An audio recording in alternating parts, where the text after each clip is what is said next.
What childhood memory you still think about as an adult? When I was 9, my teacher, Mrs. Henderson, announced we'd be doing show and tell about our biggest fears. I felt my stomach drop because I had a secret fear that made me different from everyone else. I was terrified of butterflies, not spiders or snakes or the dark, but butterflies. Everyone thought it was cute or funny when I mentioned it, so I learned to hide it and fake smile when they fluttered around me. On show and tell day, I planned to lie and say I was afraid of monsters under my bed, like a normal kid. But then Sammy Chen went first and brought in a huge glass jar. When he opened it, dozens of monarch butterflies exploded out, filling the entire classroom. I immediately started hyperventilating and crying uncontrollably while 20 butterflies danced around my head. The whole class burst into laughter, pointing at me. "She's crying over butterflies," they shrieked. Mrs. Henderson's face went cold. "This is ridiculous. Stop being such a baby," she snapped. "Butterflies are beautiful creatures. There's nothing to be afraid of." But I couldn't stop shaking and tears kept pouring down my face. She grabbed my arm and dragged me to the front of the class. "Since you want attention so badly, you can stay up here until you stop this nonsense,"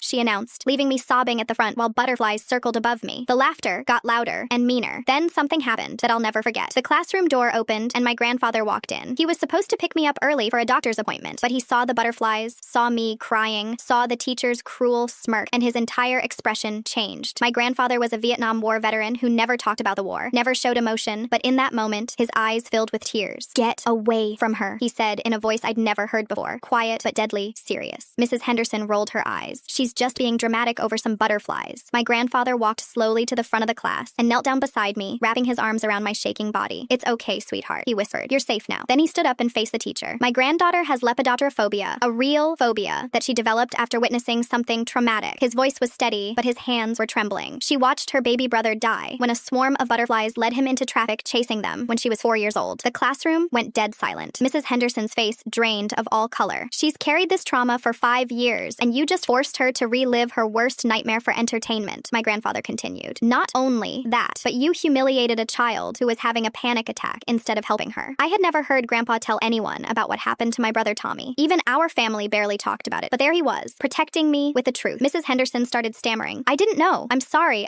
You didn't know because you didn't ask," Grandpa cut her off. "You assumed a child's fear was fake without trying to understand it." He helped me gather my things and started walking toward the door. Then he turned back. "I'll be speaking with the principal about this, and if I ever hear that you've shamed another child for their fears, real or imagined, there will be consequences." We walked out of that classroom, and I never saw Mrs. Henderson treat another student with anything but kindness and patience again. Years later, when I became a teacher myself, I remembered that day and made it my mission to create safe spaces for children to express their fears without judgment. I've helped dozens of kids work through phobias and anxiety because my grandfather showed me that sometimes the bravest thing you can do is tell the truth about pain, and I never forgot that. Butterflies still make me nervous, but now I know that's okay.